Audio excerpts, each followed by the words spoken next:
끝장 탐구 해탈의 일원론과 의식 너머의 일원론의 차이점. 깨침이 깊어지면 선과 악 그리고 있음과 없음이 하나이며 나아가 삶과 죽음도 하나인 상태에 이른다. 즉 모든 우주 만물과 세상을 분리하여 보는 이원론이 아닌 세상을 통째로 보는 일원론의 세계가 펼쳐진다. 이렇게 되면 모든 목적도 사라지고 무의의 삶을 살아가는데 가히 해탈의 경지라고 할 만하다. 그러나 이런 공성은 자신의 의식의 끝 경계에까지 이른 것이지 자신의 의식의 경계를 뛰어넘은 상태는 아니다. 문제는 환영과도 같은 현실에서 모든 것을 환영으로 치부하여 지혜와 직관을 거부하고 분별하지 않는다면 어떻게 되는가이다. 또한 해탈의 상태가 깨침의 마지막인가 하는 의문도 들게 된다. 그것을 알기 위해서는 자신의 의식의 경계를 뛰어넘어 인간의 의식 그 이상의 차원이 되어 살펴보아야 한다. 그러기 위해서는 자신의 의식을 크게 한번 뛰어넘어야 하는데 가장 좋은 방법이 가나선 화두타파이다. 화두타파에 있어서 제일 중요한 것은 선정력도 아니며 선업력도 아니다.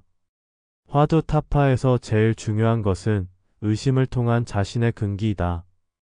즉 모든 것을 반드시 끝장내고자 하는 근기이다.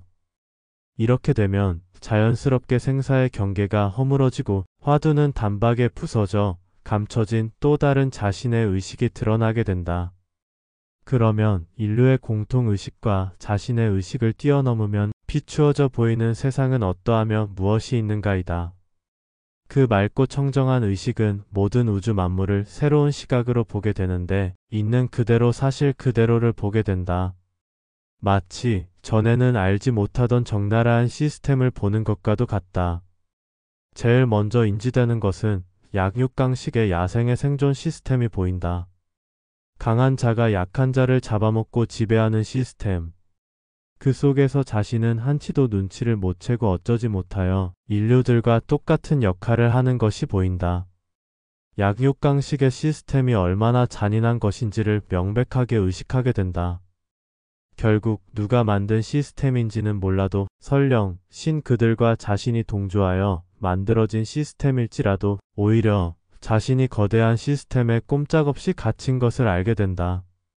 또한 한 번의 탄생과 한 번의 죽음이라면 아무 상관없다.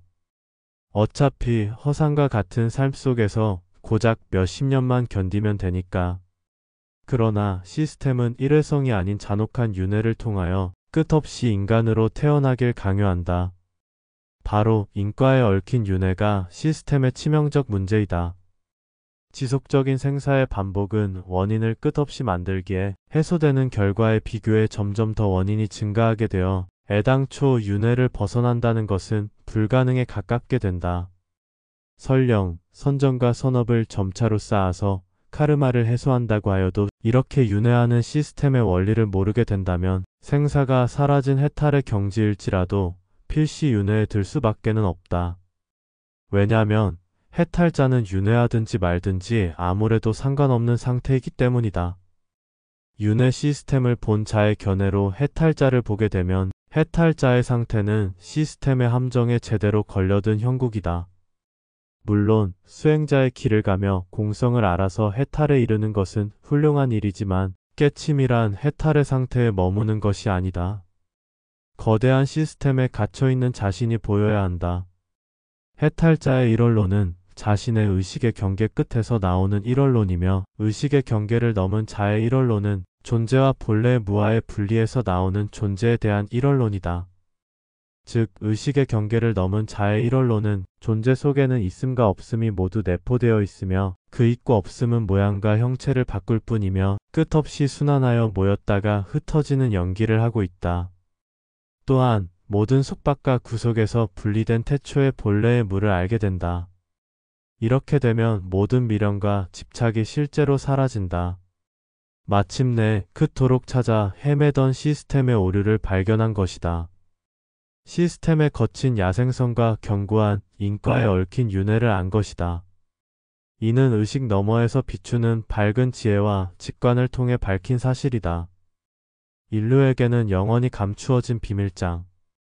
깨침의 길을 가고 수행자의 길을 가는 목적은 텅 빈 공성을 깨치는 해탈에 이르는 것이 아닌 존재 시스템을 보고 알아서 시스템에서 벗어나는 길이다. 시스템에서 벗어나려면 선정과 선업을 쌓아야 하지만 가장 중요한 것은 시스템을 알아차리는 것이다. 시스템을 모르면 100번 승려의 삶으로 태어나도 윤회를 벗기 어렵다. 왜냐면 오늘날 불교는 해탈을 강조하지 시스템을 벗어나자는 가르침은 금기시하기 때문이다. 결국 세상의 모든 종교는 시스템을 알든지 모르든지 시스템에서 벗어나지 말고 존재하자고 하는 종교이다. 강을 건넌 후에는 과감히 뗏목을 버리듯 시스템을 보았으면 모든 종교도 버려야 한다. 예수도 아니고 붓다도 아니다. 오직 자신이 본바 그대로가 되어야 한다. 그래서 예로부터 전해오는 말이 붓다를 만나면 붓다도 죽이라고 했던가. 깨침의 세계를 잠시 떠나서 며칠 뒤 대선에서 누가 승리할 것 같으냐는 질문을 자주 받는다. 역사는 반복된다고 했던가. 그보다 중요한 것은 국민의 바른 판단에서 나오는 의지이다. 역사적으로 예를 들어보면 명나라와 청나라의 대립과 비슷하다. 즉 밝음이냐 아니면 맑음이냐의 싸움이다. 명나라를 세운 사람은 주원장이며 청나라를 세운 사람은 누르하치다. 그들과 비슷한 삶을 사는 사람이 이번 대선에 나온 이씨와 김씨다. 역사적 인물들과 그 둘의 삶을 비교하여 들여다보면 답이 나올 것이다.